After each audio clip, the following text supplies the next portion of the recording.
Hello, everybody. I'm David, and I'm here with Kristen today, and she's come to tell her story.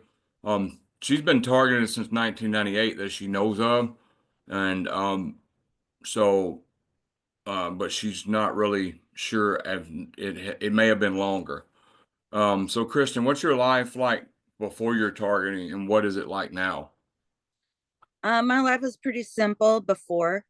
I really didn't do much. But be a Girl Scout and go to Christian school.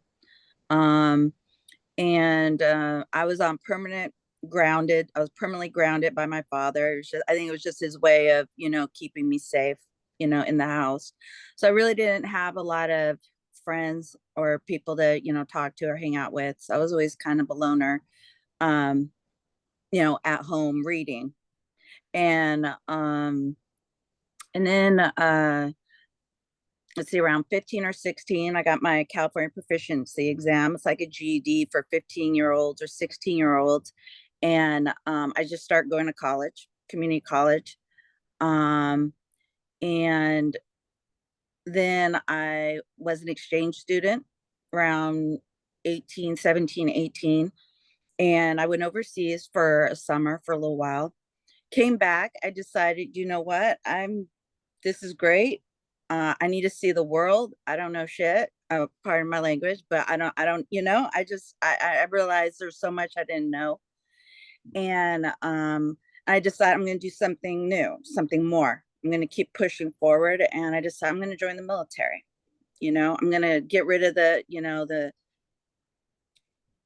just the makeup, the clothes. I want to learn something, and Right. do something new. And so, What uh, did you join? Navy, Army? Navy. Okay.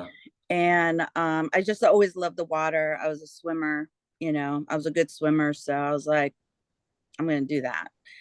And the thing of Did it you know the is that, Navy? It said I just posted this on my YouTube just real quick. It says uh it's a meme. It was a meme I posted. Well, actually, it was a. It says new Navy weapon actually stops you from talking. The Navy has successfully invented a special electronic device that's designed to stop people from talking. Yeah, the yep. Navy also has the largest amount of research dollars for directed energy weapons. So they've been testing out directed energy weapons for some time. My grandpa is retired from the Navy. He was in World War II in the Korean War. He was second to command on a battleship in the Battle of Leyte in World War II. Wow. Yeah, So yeah, now mind you, I didn't know anything about the military uh prior to that. I did you not just know what I joined to was see the getting. world and stuff, Yeah. right? Yeah. And I didn't know anything about what I was getting myself into. I just knew I didn't know anything and I needed to fast track myself, catch up, since I'd lived such a sheltered life. So when I was over there, everything was fine when I was an exchange student. But the thing is that when on my flight back, um, it seemed like I was being followed and stuff. And I had somebody reach out to me, right? Talking to me and in a way to where I knew that they were reading my mail home, you know? And all I did was write stuff to try to make my dad laugh, right? Right. And just cracking jokes and stuff like that. It was all innocent and everything was uneventful when I was there, but it seemed like people knew me on the plane. And on my way to go visit family out there, it seemed like I was contacted by this gentleman. And at the time, I just thought maybe it was just an older man picking up on a younger woman, and I was just like, I'm not having that. But it was just weird because he dropped things that like almost like inside jokes from letters I had written home, just trying to be Wow. funny. But anyways, I was like, whatever that is, I'm not, like, okay, bye, I gotta go. And that was it, right? And so I spent the holidays visiting family, and then I headed back home. And then from there, I decided I was going to join the Navy on the flight. I was like, I'm doing this. And so I went back home. but they didn't, and I tried to, join, but they wouldn't take my high school proficiency exam test. They're like, no, we need a regular high school diploma. So I had to go back, finish that up on independent studies, right? And then I was able to join, and I did. And I did 6 years active, um, and it was in personnel support, pay, um, and pay and records, pretty boring stuff. And I just know that like when I went to basic, there was a problem with my hearing at one point. I started hearing high pitched sounds, and I almost thought I was going to have to leave. I was like, I'm going to Like have to get, tinnitus, kind of. yeah. And I've never experienced, I sleep like a rock. I never had problems like that. And I've never had any kind of hearing problems. But I remember there was a little bit of a period of time where I was like, like, and it was like everything was amplified. Like, some of the women in the barracks, they were just, everything was louder, and it was just too much noise, constantly. And then it went away, and I got through basic, um, and went to my first A school just to learn how to type and, read the manuals. And, that was uneventful. And then went to my first command, and I was supposed to work. My specialty was reservists, so I was supposed to work that, but they had too many. They didn't have enough, so I worked. I worked the active duty side of the house, uh, and that was pretty uneventful, except that maybe two things happened. One, I had gotten into a car accident, and I was paralyzed for 2 days, and nobody to come get me, or help me. So I had to kind of work through that. Um, so I hit my head pretty hard. And it was one of those moments where it seemed like time stopped, and I was like talking to some space angel. Like, I don't even know how I survived that, how that worked. That seemed like one of those miracle Jesus interventions, but okay. So I got through that. And then there was this time where I started to get these nightmares for, I would say, 2.5 months straight, waking up with, I kept waking up at the same time every night. Yeah, I used to wake up at 3:33 every morning. Yeah, it was around that time. I think it was about around 3:30. I had these nightmares, and it was only a nightmare because it was a life review of my childhood. My childhood was pretty sad, and looking at it, um, as an adult, sucked. It was hard to look at that, just kind of crying for the, you as a child. But they didn't, it was just, I was like, I was being shown that they knew everything about me, every memory, every thought, everything that ever happened to me. It was like, it was just my whole life, literally, you know? You And ever experience mhm. like you'd A be life review. like two people come up to you, two people come up beside you and start talking about stuff that pertain to you? Yeah, but I didn't know it till too late, Right. right? And they're double talking. So you don't even really know what's happening. Like, for me, it's always after the fact. I'm like, those mother, they did it again, right? Like staging around you and like performing like you're an actor on a stage, but you're the only one without the script, and you don't know what's going on, and they're talking around you. Yeah, Yeah, street yeah, I've theater. had that. That's apt up. That sucks, because they could be talking about all kinds of crazy stuff, making you look or sound like you did something or you're a part of something that you're not. It's like they're setting you up to get arrested or something, like frame you for something. So yeah, I've had that. And always after the fact do I realize it. So I don't even like to talk to people or be friendly because I don't know. I've had people wave at me and go like, thanks, thanks a lot. I'm like, and me, I'm just friendly. I'm like, hey, like I'll say, hey, how you doing, guy? Yeah, And Holly had somebody come up to her and say, "You in distress yet?" at a gas station, wasn't it? Yeah, they came up to me and said, "Holly, are you in distress yet?" And I said, "Well, hell yeah, I am. Thank you." And you are? Yeah, it was crazy.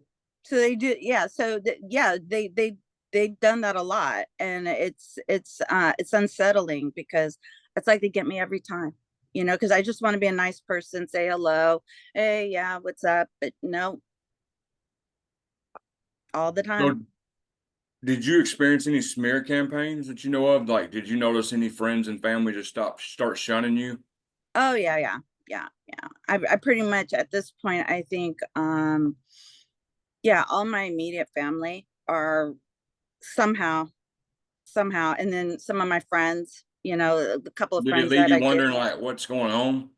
yeah, Everybody keeps just constantly saying, gaslighting, that they'll deny things, they'll just say things to distract you. Seems like they're already kind of in on it, and they won't admit it, they won't. "Hmm."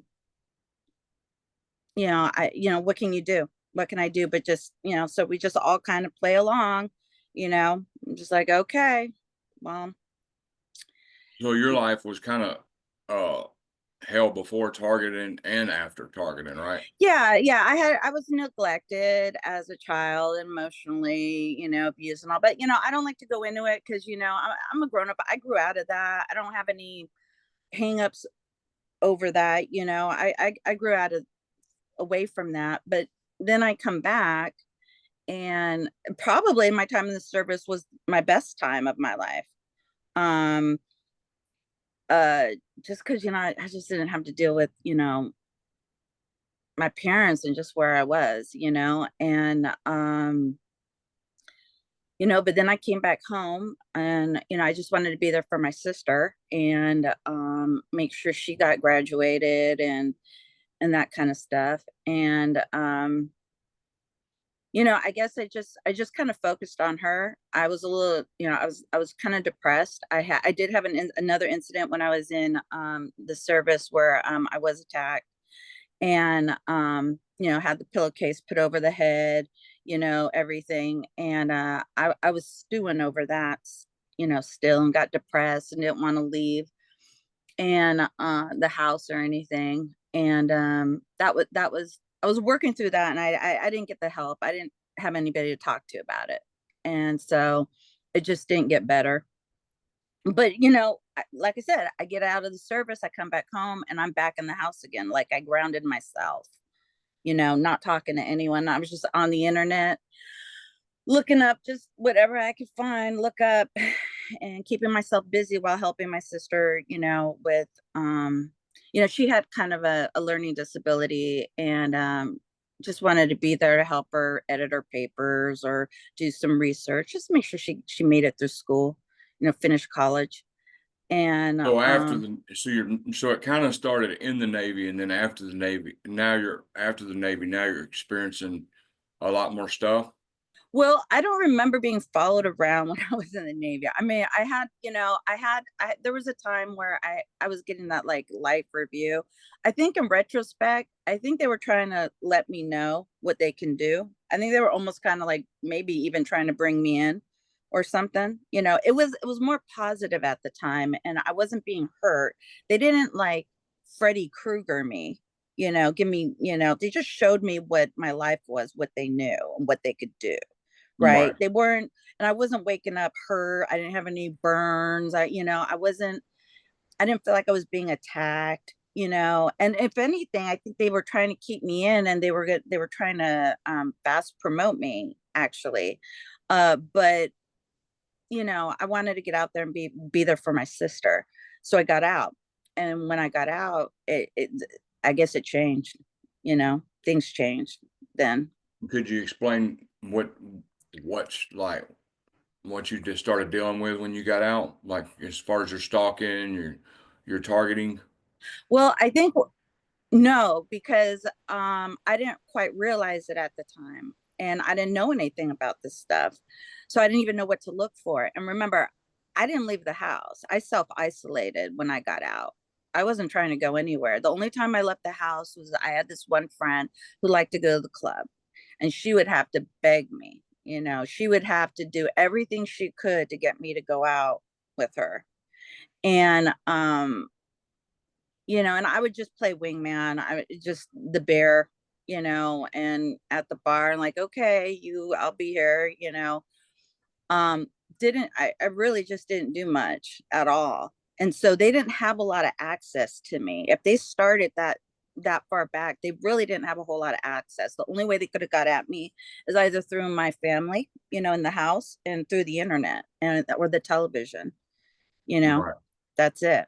So what do you, well, I guess what I was trying to say is what kind of targeting do you experience? Okay, well, like now, it's gotten a little bit better, but and this a lot of this is in hindsight. But I mean, I've had people stage the all that staging, people acting around me. I've had people double talk me to where it made it sound like I was agreeing with them or in participation of a secret conversation that I was not aware of or participating in. I'm just being straight up, but they're they trick you verbally, get you caught up in it. And I wasn't aware of that at the time. And then even now I could get, suckered into it, um I've had events where it seemed like full-blown events. It seemed like they took over just to friggin' like humiliate me or communicate to me or, mess with me. I mean, like events where there's a lot of people involved. And I'm speechless that anybody would do that, go through that much trouble, to mess with me, you know? And Could you, do you, how are they messing with you? Like, well, okay, so here's something that I noticed. For a while there, every time I went out, it was like I kept on seeing these ladies of the night and their boyfriends. Like it seemed like everywhere I went, even when I went to go do my nails, like one would walk up right in front of me and put her hand in front and like interrupt like what I'm doing. Or I would anywhere I'd go, they would show up. Or I'm just at a normal restaurant, and a whole group of high schoolers are all dressed up, for the prom, but in a very tongue-in-cheek, provocative way. Like they think they're being cute, you know. Um, and I don't know, like they think they're out of I don't know, some I don't know, MTV video. I don't know. But for a while there, it just seemed like they were just dropping out of trees. Like I couldn't go anywhere and not seem to like run into people who were, active and in a very adult way, doing adult things. And like I was getting paranoid. My car even broke down in front of a club for men. And I had no phone. I had no choice but to go in there to make a phone call. I really feel like I was being targeted in a way that was just inappropriate for me, who had actually thought about being a nun when they were young, and I was like, I was getting bombarded every time, everywhere I looked, everything I did. It was as if it was a setup to get me to do something that, just wasn't appropriate for someone who thought they were going to be a nun, when they were young. And even I was at a conference, it was at a hotel. And I remember I was sitting there. I went out to just look around, and then I started to get dizzy, right? I didn't have anything to drink. I didn't even have any money on me. I literally just went for a walk just to look around. I started to get dizzy, and I got lost. And some people were walking past me, whispering like room numbers into my ear, and I felt like I was drunk, you know. And I remember that day I got angry, and I actually went to the room, and like in my mind, a part of me is like pissed, part of my language, but was like, I'm gonna go somebody up, how dare they. And I got to the door, and I was standing in front of the door, and I remember thinking, wait a minute, I'm not, I'm like, I feel like I'm high, or like I've been drugged or something. I'm not 100%. I don't have a weapon. I don't know what's on the other side of this door. I'm not going to F up anybody. I'm in no condition to, be doing this. So I walked away. But I also remember too, in the back of my mind, I remember a security guard had walked by, and it looked like he was crying and like he was worried, like he knew what was happening. And he was just like shaking his head, and it looked like he was trying not to cry, like he knew something was going down. And I think that was another thing in the back of my mind. I'm thinking that's unusual, like he knew something, and it really bothered him. And so, anyways, I walked away from that. But for the longest time, it seemed like I was constantly being, I, I don't, I don't know what word to use, but criminalized and sexualized. Okay, is what it seemed like. It seemed like what these people were going for. They wanted me to be a criminal. They wanted me to be, active. Right. And but that's just not me. I don't have the skills for that. I don't have the mentality for that. I don't have the desire to go to prison. I'm just not a player. I'm just not that kind of person. And I don't want to hurt anybody. So, So how did you find out what targeting was? well, I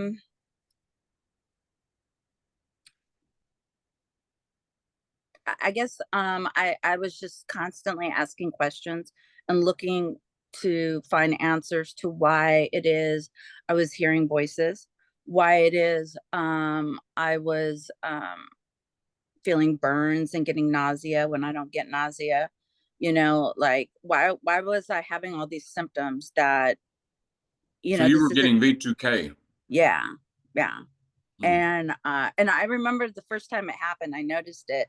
I woke up one morning, and this was after I came back from visiting a friend um in Canada. And I came back, and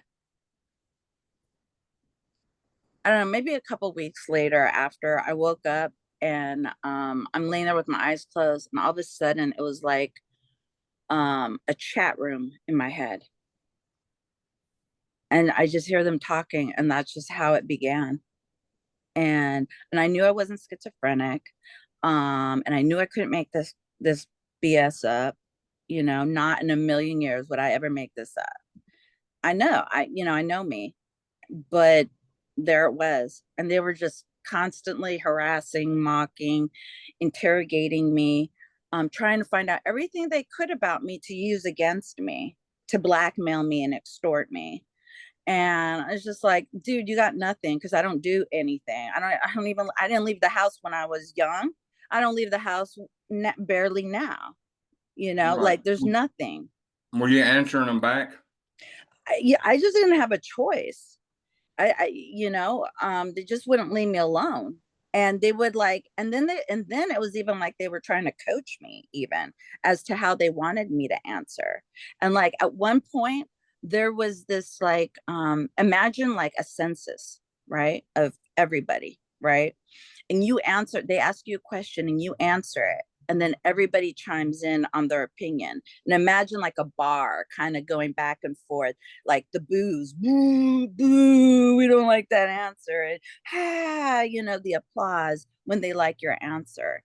And so you've got this like coliseum of voices, you know, in your head, and going back and forth. And it just started to seem like they were trying to coach me because they didn't like my answers. And it seemed like it seemed almost as if they went through three different types of like lie detector type people. And they all tapped out. They all knew that I was legit. And so at some point they had to concede that I was telling the truth and that, I have never done anything. I don't know what's going on. You're wasting your time. And Oh, so was the V2K trying to convince you that you were going to get in trouble of some sort? I mean, because I've known TIs that they've done that too. My V2K, I first time I experienced it, I was trying to check into hotels. They kept checking me in, and they get a phone call, and then they say we couldn't.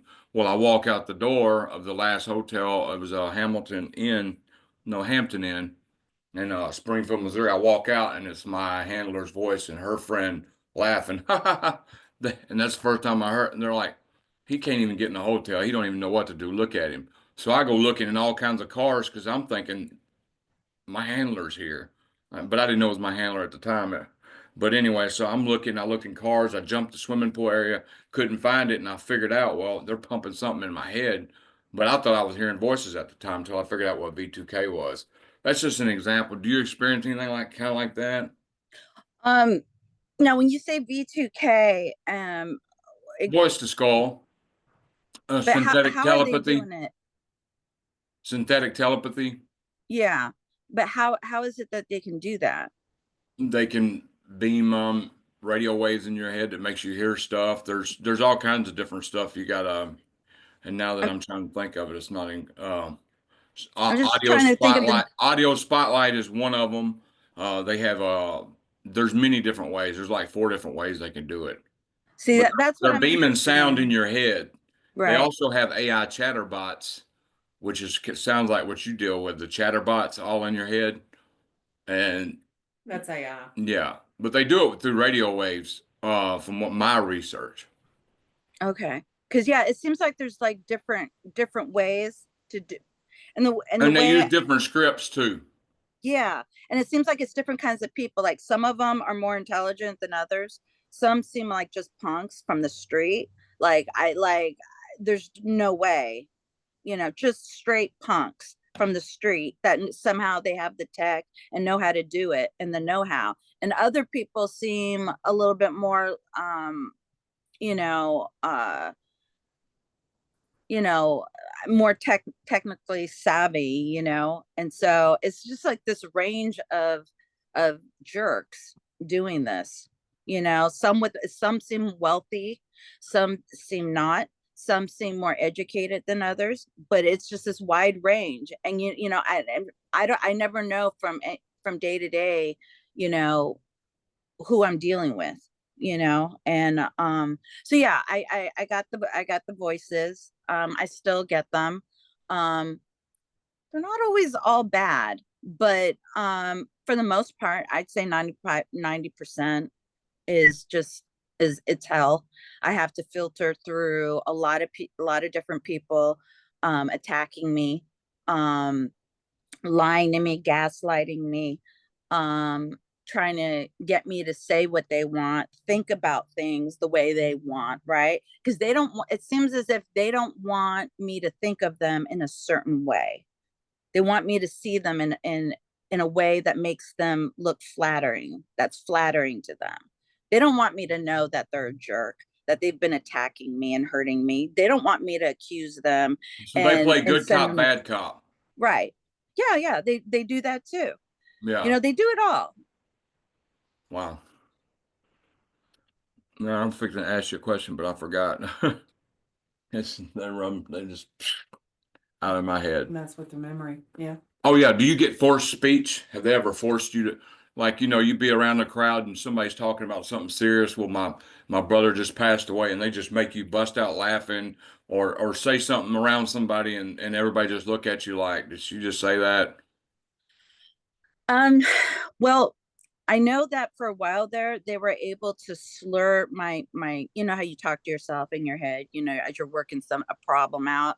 I know for a while they were able to slur that. It was as if I was slurring my words in my mind, especially on S's. Anytime I try to use a plural word, they would mess with that. Um, Have they and ever that sent started you? in my head. Now, as far as getting me to actually say something, um, it's yes, if we're talking, I'm sleepy talking, if they're making me tired, and then they mess with me that way. Probably, but like that full blown possession takeover that I've seen them do to other people. I don't think so, but I've Mhm. seen them do it to other people where I'm like, you know, if I didn't know better, that person's possessed right now. Somebody has taken over. It is not them talking Right. right now. I've seen that a Have you few ever seen times. any honeypots in your life? Can you define that? Like a honey trap, it could be a friend that comes in your life, befriends you, and is really gaslighting you and behind your targeting, or it could be a male that comes and tries to woo you, and at the same time they're trying to find out stuff about you, about your targeting. They're also gaslighting you, putting you through hell behind the scenes, but they're acting innocent, like they're really for you. Right. Yeah, I think that's pretty much at this point. I think they've gone after anybody that's ever been close to me.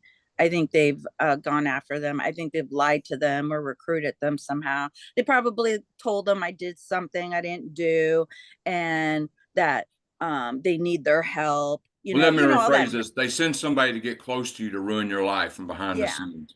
Yeah. And some of the voices in my head, they said that. They're like, they literally just came out and said, we're here to make you as miserable as possible, and we're here to make you suffer, suffer, suffer. That's a direct quote. Another voice said, and this guy, his name is one of the rare times I got a name. His name was Alex, and he said that he has a big credit card,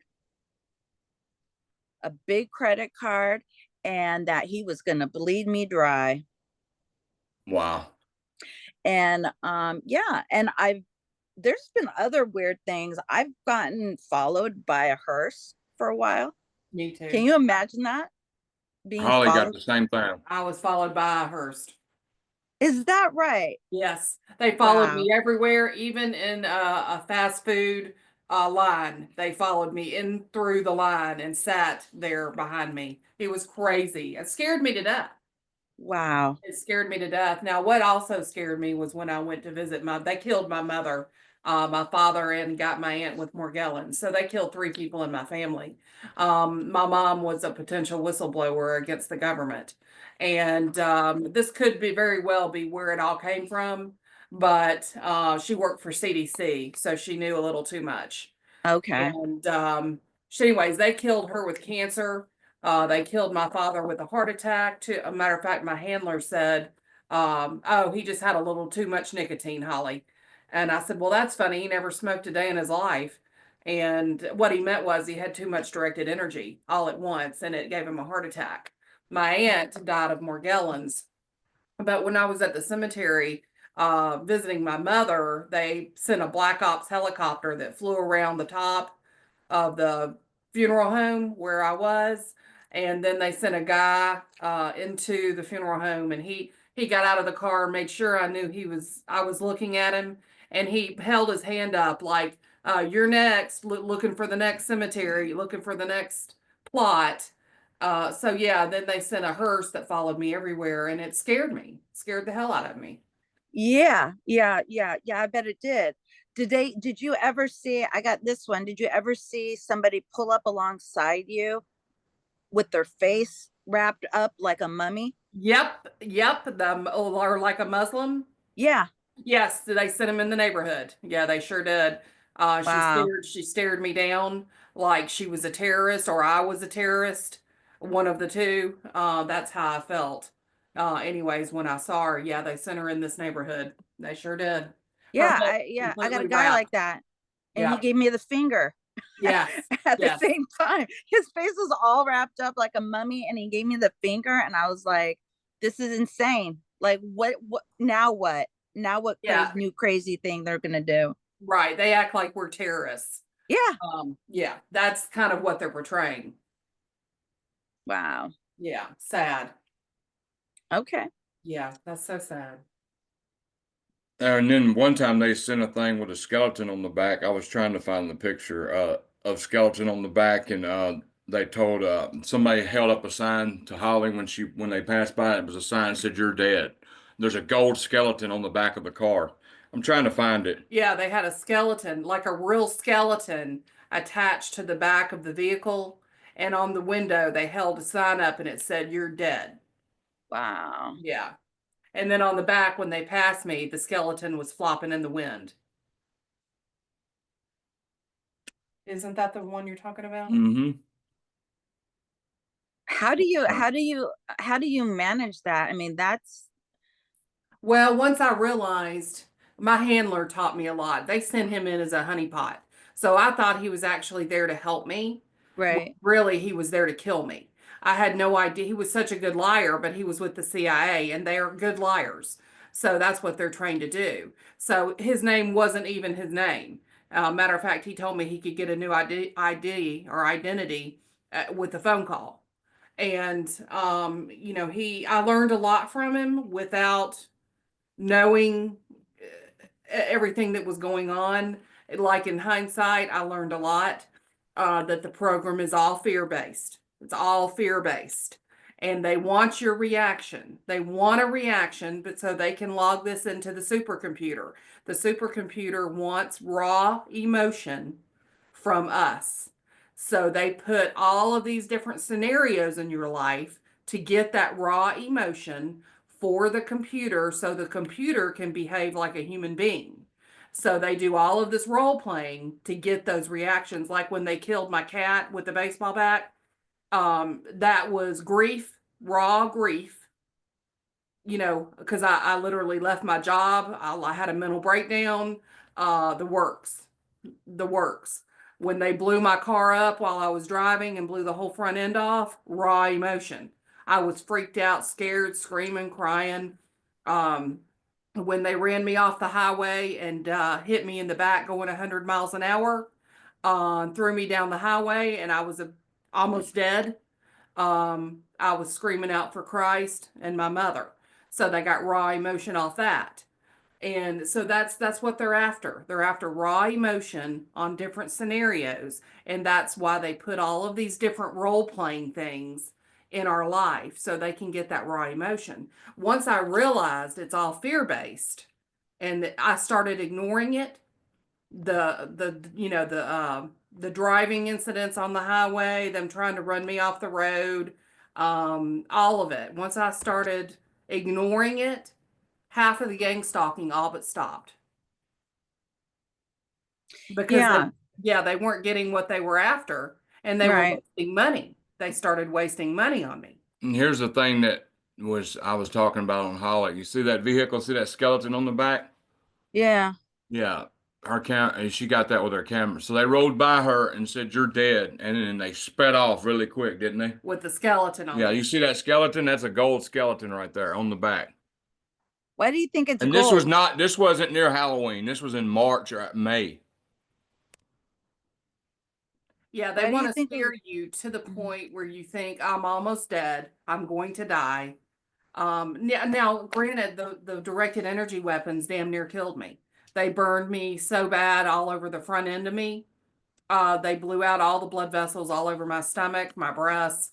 They blew out all of the blood vessels. They hit me with such high heat. It literally burst all the blood vessels all over me. Then they burned holes in my face. They burned holes, literal holes in the both sides of my face. Okay, where now I have to go to a doctor to get it repaired. It's so bad.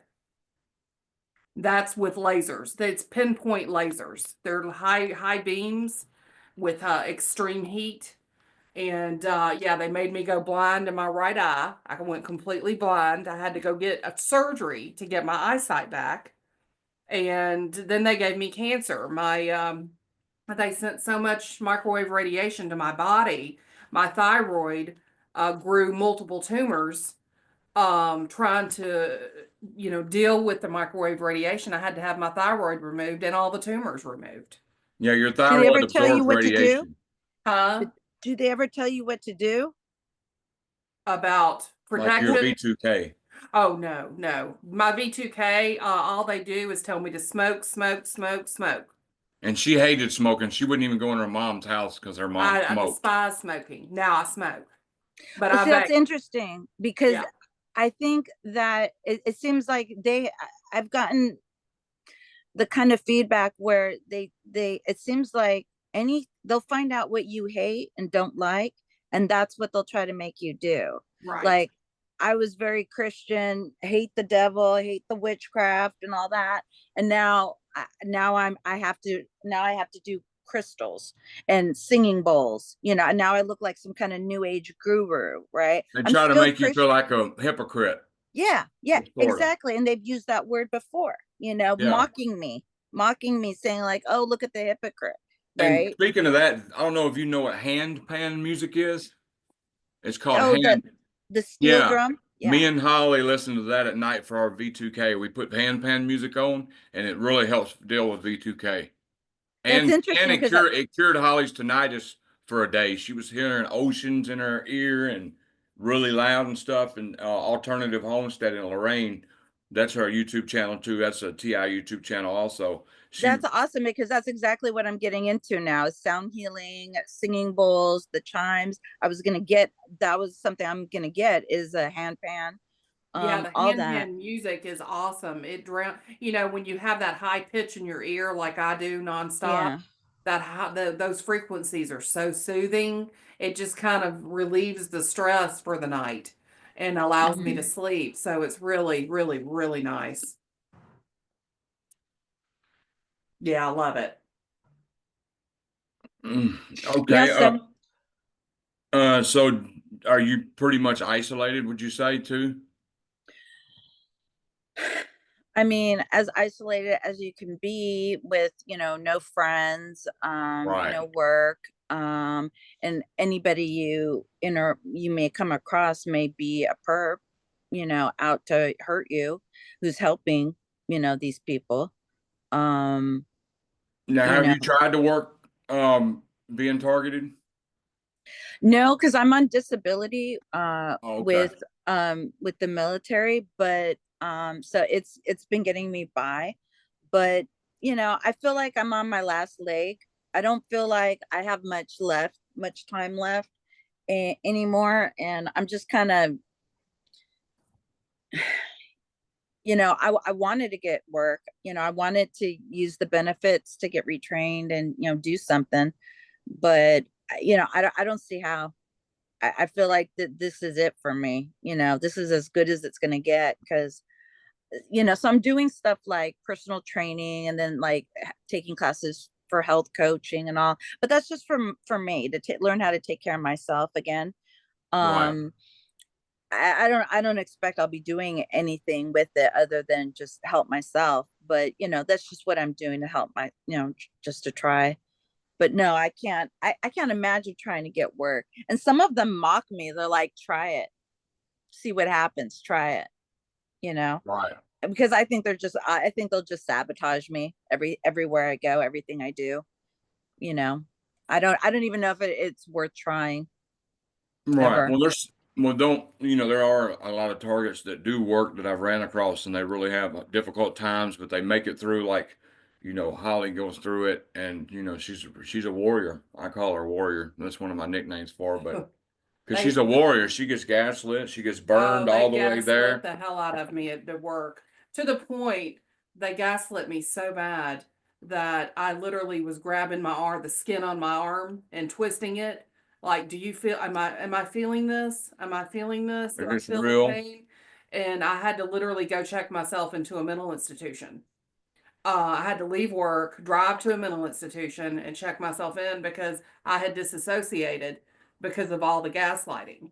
It was horrible. It was coming from Yeah, managers, the owner, it was coming from every direction. And I literally disassociated and had to go get help.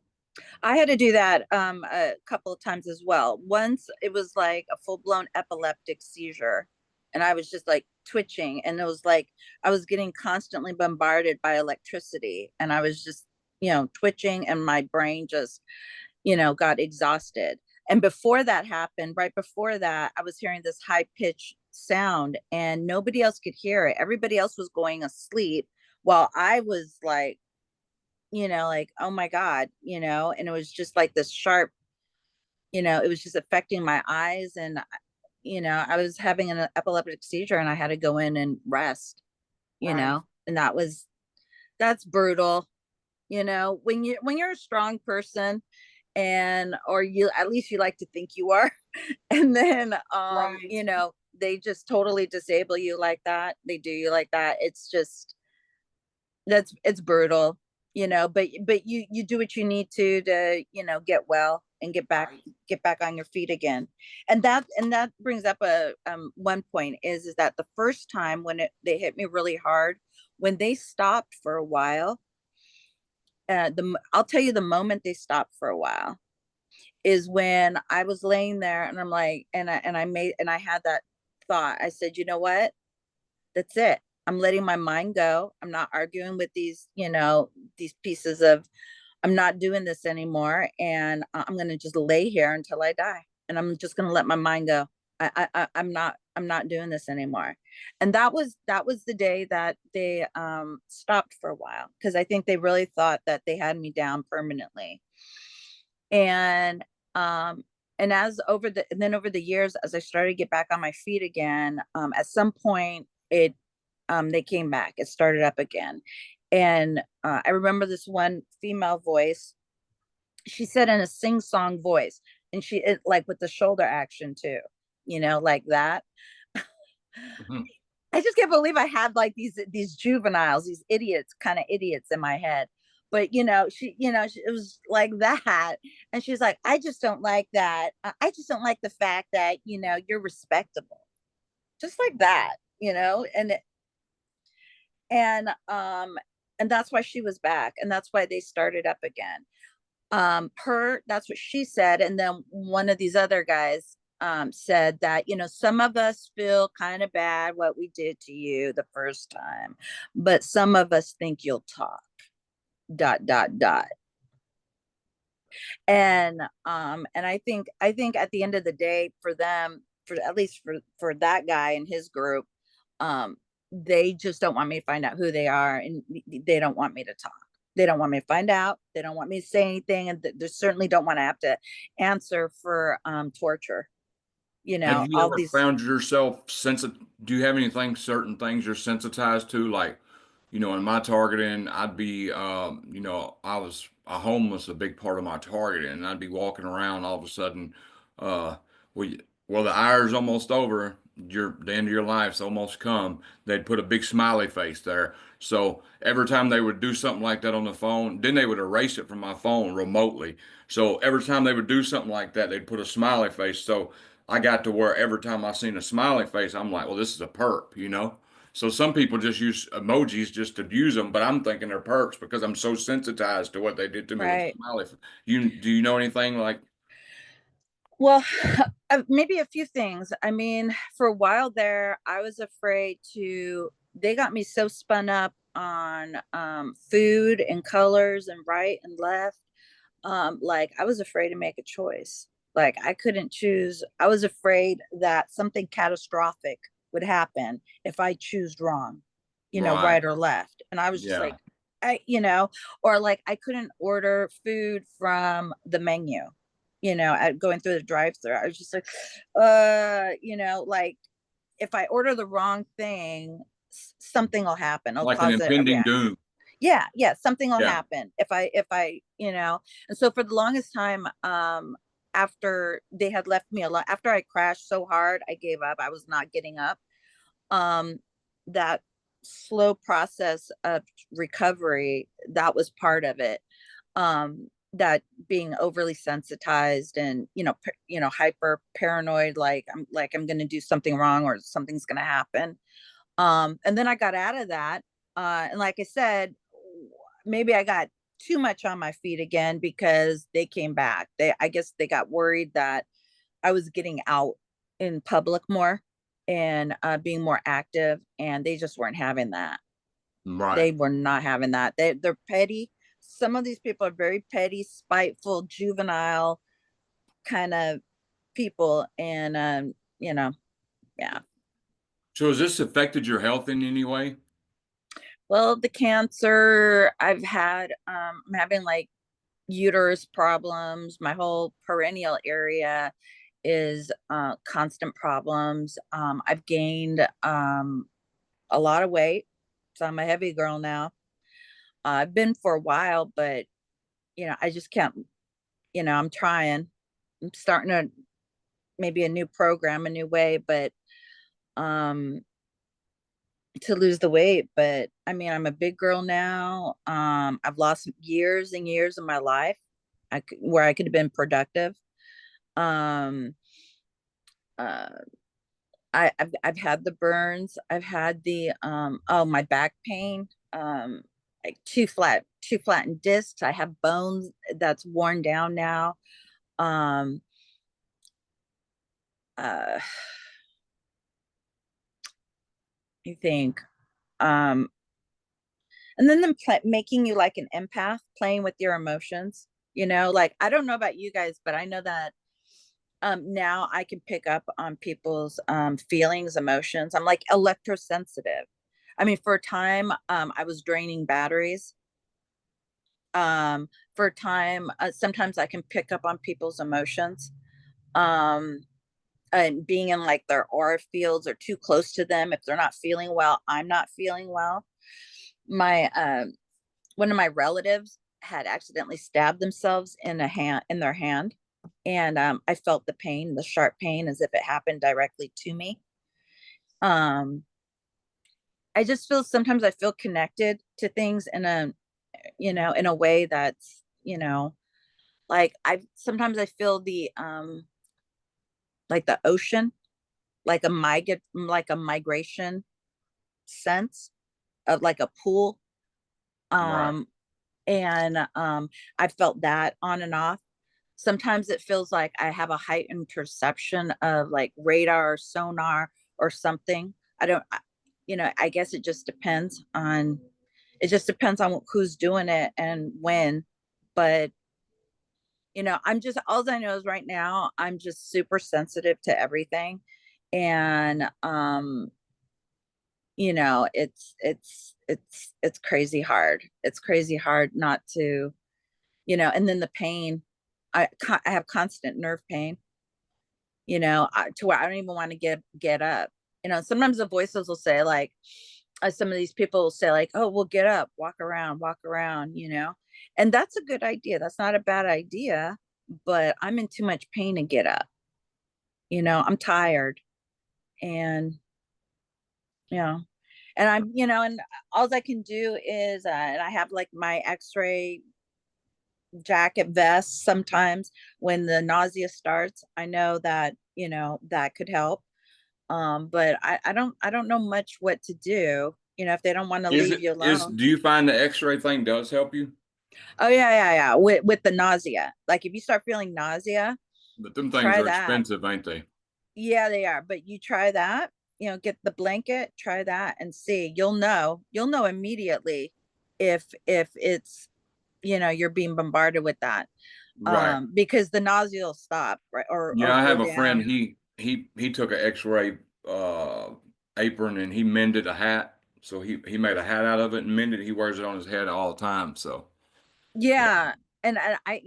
And I have one for the cap, but I only use it now if I'm feeling the nausea Right. for the most part. I probably should be wearing it like all the time, but it's heavy.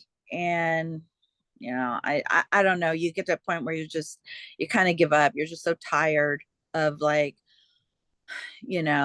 what now? Metal to metal, aluminum foil, X-ray vests, Faraday cages, take the vitamins, it's exhausting, and then Yeah. have to deal with all the shit talkers, in your head, every jerk, who got some tech off of, I don't know, eBay now. Like it seems like everybody has access to this tech and can do this to you. I've had people go by me with their cell phones, and I freaking know this person was, you know, on the phone, and I immediately started to get cramps, you know and I remember I went in one time, I got an X-ray. It showed like 6 discs, a series of discs connected, right? And the x-ray guys were like, what is this? You got some metal on you? And they're wiping and doing it over and over again. It kept showing up. And then I went to get checked again and they were gone. How can something be there and not be there anymore? Wow. You Yeah. know? And I feel like there's something there, and people, but there's these punks out there with, and all they need is their friggin' cell phone, and they're activating it, and are able to cause me pain at will. Right. Well, that's pretty much all the questions I have. Do you have anything that you really want to get out there? uh I don't know. I just wanted to, I just wanted to be that person that I needed, from the get-go. I just wanted to, put out there that no, just to be good to one another. And people are evil, and I don't know. Don't do that. Don't be Right. that person. Don't be a perp. Don't, you know, do unto others as you would have them do unto you. I mean, it's just, Yeah, don't because you do got to be that. narcissistic to do this to anybody. I mean, Yeah. you take a narcissist to do it. I Yeah. And mean, they play on people's, you know, they play on people's egos, and they give them this power, you know, and boy, people just jump on it. They have. oh yeah, one more question before we go. Sure. How do you, because I always ask targets this because every target's different, and so there might be a target that really relates to your story, and I was just wondering how you cope with your targeting. Is there any positive things you do to help you cope? Right. Well, I try to remind myself that okay, I do use the Bible. Okay. I do try, but they really work against me when I do that. So, be aware of that. Anything that they don't like, they're gonna push hard back on. But that does help to give me some kind of peace to know that I'm not alone. Like I read Job, and I'll read the stories. It helps me to know that I'm not alone. I'm not like the first person that's, you know, gone through some, evil, and I won't be the last. Um, and I'm working on sound healing. Trying to manage those frequencies. I probably just skip the sound healing lessons and go straight to get a jammer, but some kind of frequency jammer. But I'm trying to figure that problem out. I'm trying to talk to people, learn to talk to people, especially people that understand, what we go through. I'm trying to find people like that, hoping I don't run into another perp, another one of Right. those jerks.